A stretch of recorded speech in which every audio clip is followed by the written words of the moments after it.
at preservation at Mohican-NSN, which stands for Native Sovereign Nation.gov. Now, without further ado, take it away, Jeff. Good evening, everyone. I hope you can hear me all right. It's a pleasure to be with you tonight, and especially to talk about such a fun topic as the beauty of Mohican basketry. I wanted to take a moment to just to show you this. It's a splint basket, similar to the ones we'll be talking about tonight, except that this one is 12 years old. And it was made by Sharon Maynard, a member of the Mohegan Tribe of Connecticut's Council of Elders. And it was a gift.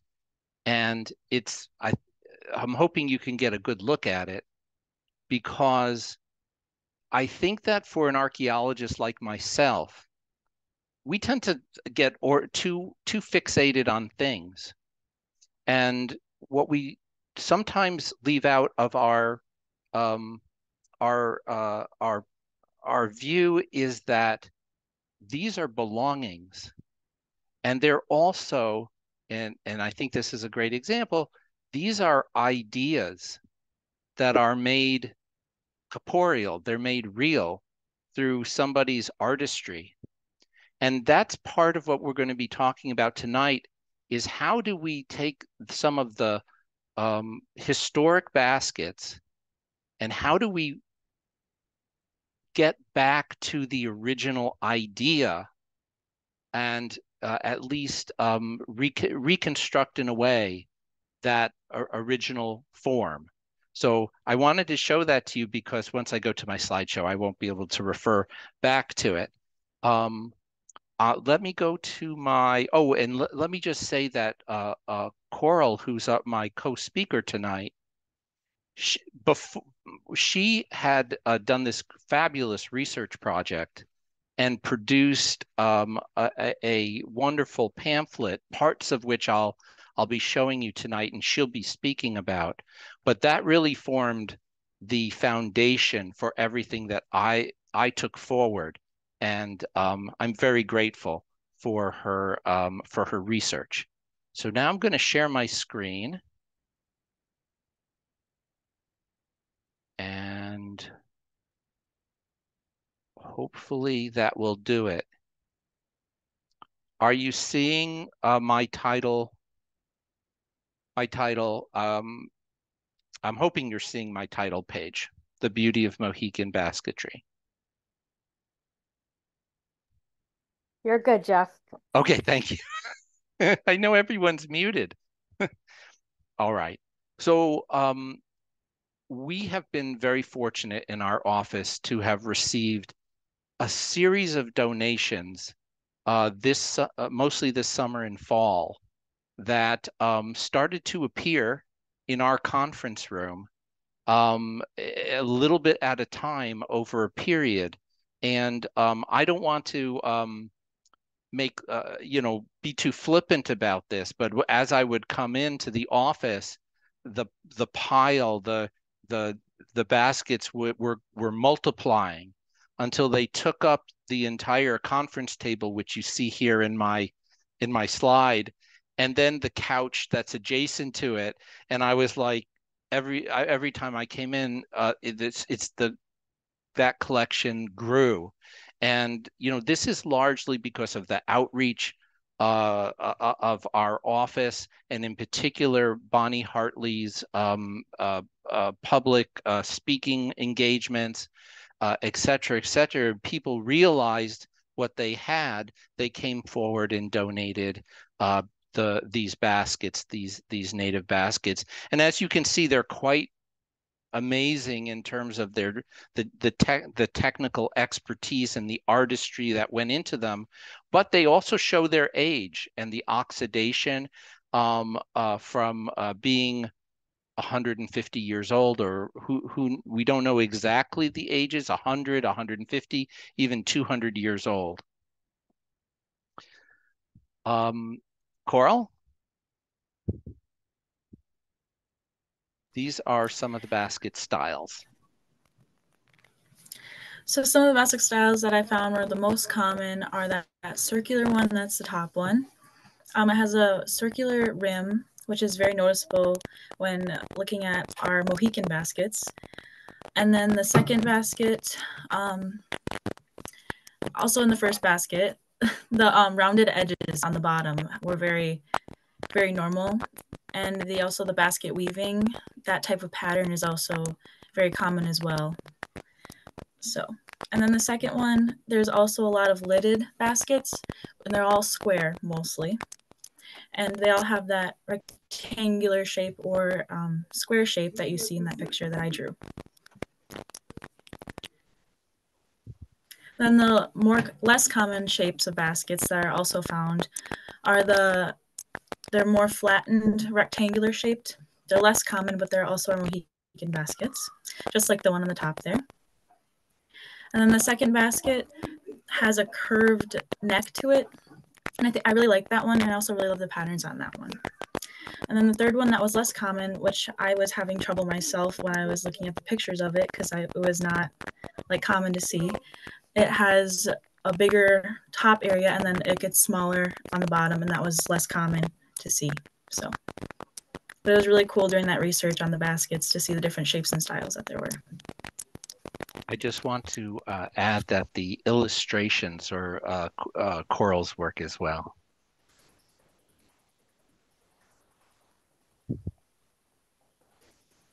So, and here are some of the weaving patterns. So the first pattern that I really noticed was most prevalent in every basket weave was just like the basic weaving pattern that you would see on any given basket. But as you can see, I really noticed how the patterns, they just get different throughout the aging of it.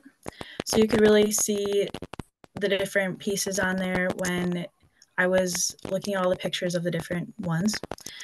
So the first one is just like the basic pattern that you kind of see all the time.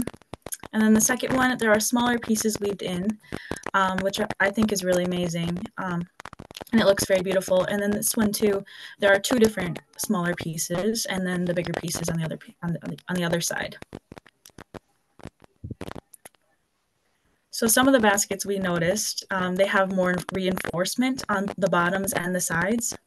So there's thicker pieces of the wood that go around the edges and the sides and also the bottom to reinforce them. And then those reinforced baskets were used more on the daily for harder jobs and also carrying bigger objects compared to the other ones that might be traded or given to as gifts.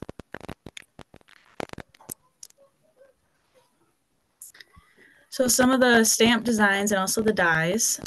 So some of the dies were yellow, red, black, blue, brown, and then yellow and green.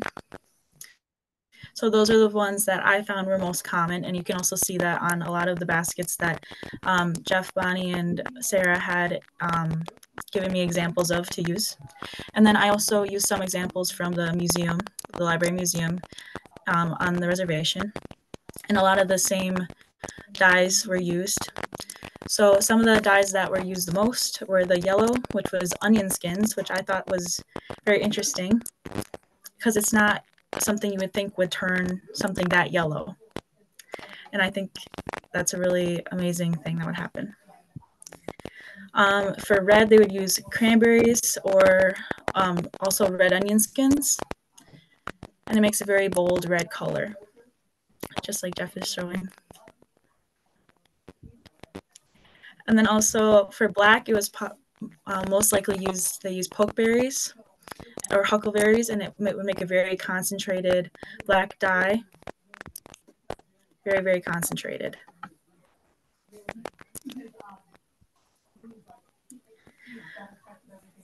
And then for a brown, they would also use pokeberries as well, which makes me wonder if they added something else to the pokeberries to make them blue, or maybe if they mixed together the huckleberries with the pokeberries. And then for brown, they would use wild indigo or also sumac. And then yellow could also be made with elderberry, and then green was made with the stinging nettle. And they would boil all those down and make very concentrated, either like a paste or like a really concentrated tea type. I do think that the pokeberry could be in different concentrations, could end up being this kind of light purple color, as well as that kind of darker, like almost indigo looking dye. Well, of course, there's also wild indigo as well. These are a couple, I just wanted to mention, these are a couple of the baskets that came in as donations recently that are really in very good state of preservation. They were not all like this. We have some that were pretty beat up, but some of them are just in absolutely splendid condition, and the colors are still pretty vibrant. I'm going to talk a little bit about documenting these new donations, this collection. There were 17 baskets altogether that came in let me see, 6 different donations and 17 baskets altogether. Some of them are this is what I did was I took a picture of each face, so all 4 sides, plus the top if it has a top, the lid, and the bottom. And so here's an example of pictures where here's with the lid, and here's the top of the lid, and here's without, same basket without the lid. And what's very interesting is that where the lid covered the top bit of the basket, the color, that blue, probably pokeberry color, is because it's fugitive and it was exposed to oxygen down here.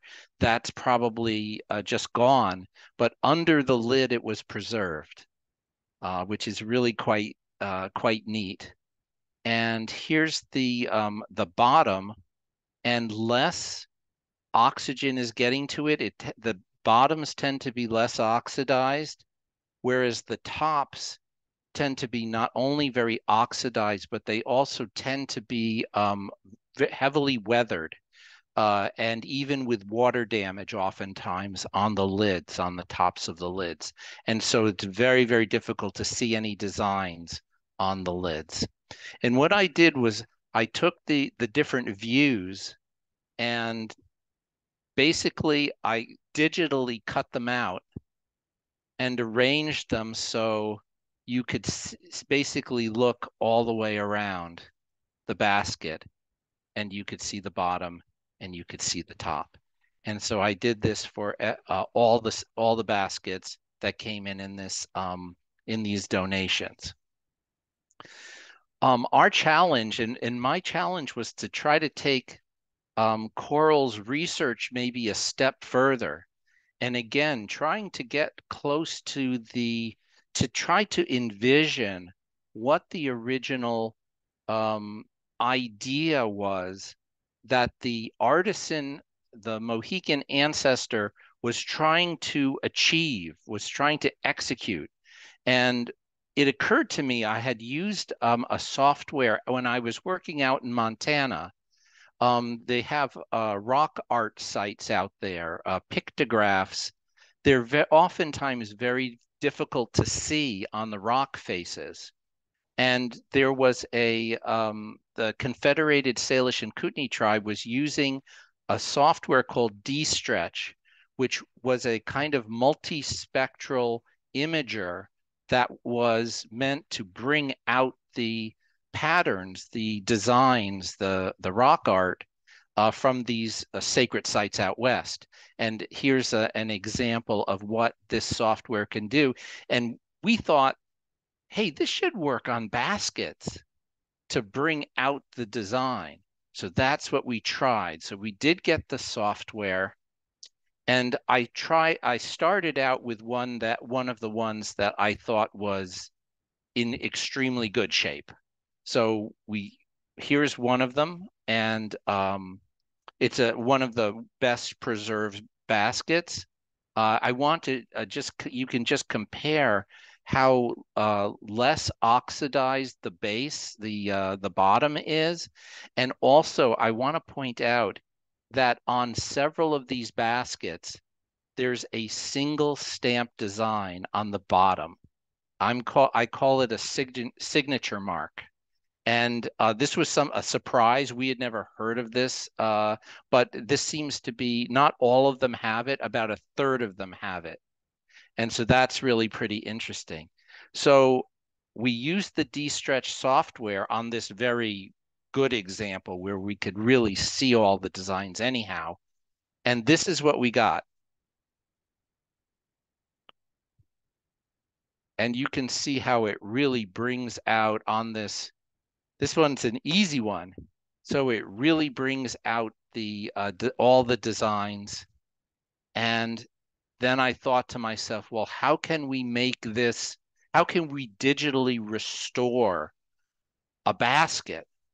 And so I went back to the original basket and I started working with contrast and with brightness and intensity, and started to, I have a certain background in graphic art, and started working with the digital images to try to replicate the new basket, which I have on my desk, which I showed you earlier, to get close to that. And this is what I was able to achieve.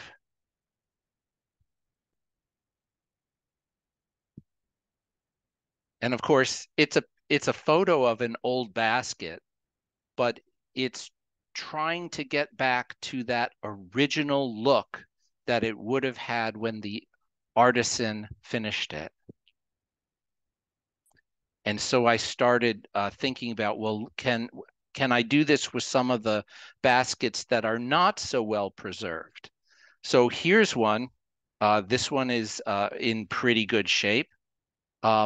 You can, by the way, see one of those stamped marks on the bottom, not to mention some writing, including, I think it has several dates down there, and I think one is from 1849, or at least that's how I'm reading it. So that's pretty cool. And to bring out the designs, we got back to the D-Stretch program, and if you can see the designs, not only these stamps going diagonally, but these dots going counter diagonally. And this is what the basket would have looked like when it was new, or something like this. There's that, by the way, that brown color that I didn't have in that earlier slide, that when Coral was talking about that color dye. And here's another one. I will tell you that on the lids in particular, it's very, very difficult to make out any designs whatsoever. But when you look in the D-Stretch and you can see the stamps all across this lid. And this was the final reconstruction over here on the right. We also are finding that the splints are being dyed also, just like the example that I have here on my desk as well.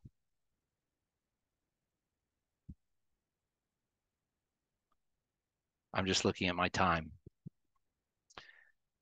And here's another one. And in this one, again, sometimes it's not too hard to pick out the designs on the sides of the baskets, but on the lids, it's almost impossible. but then you go to de-stretch and you can really see the stamps much better, not to mention the sides as well. And this is what the reconstruction looks like.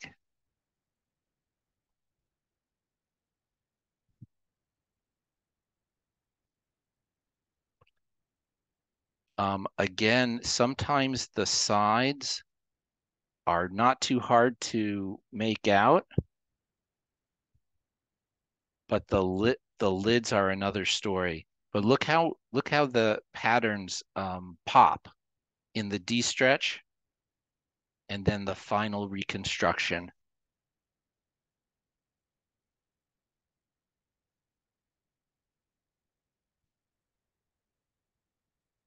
Finally, this is a basket we showed earlier. It's actually very cool. It's the colors are still quite vibrant on them. They have what's kind of interesting is some of these polychrome stamps are really pretty interesting. I have never seen that anywhere else in terms of non-Mohican baskets where you have a polychrome stamp design. It's really quite extraordinary. And probably some pokeweed here, as well as the reds. Again, polychrome stamps here on the bottom. And I just wanted to show you that in this particular basket, there's a piece of what looks like felt that was glued to the bottom of the basket. And I took a picture of it, and I didn't notice it at the time, but once I got it on my computer, I was able to zoom in. I hope you're all seeing this. And adhering to the felt glued down at the bottom of the basket is a glass seed bead, which is really very cool. Which is fabulous because it gives us a sense of what the basket may have been used for, perhaps a sewing basket or somebody who does beading. It's really quite extraordinary that we have that right there in the bottom of the basket. And here are some of the, this is my last slide, just some of the reconstructions that we did. Some I showed you in the earlier on, but to get us as close as we can to that original idea that that was trying to be achieved when the Mohican ancestor were making these baskets, and now we can see something close to perhaps what it looked like when they were new.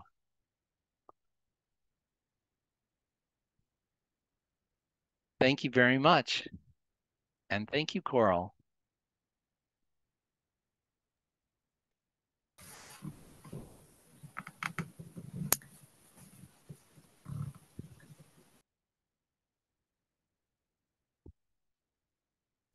Thank you so much, Jeff and Coral, for all your hard work and for presenting today. It's now time for the Q&A portion, so I am going to stop recording.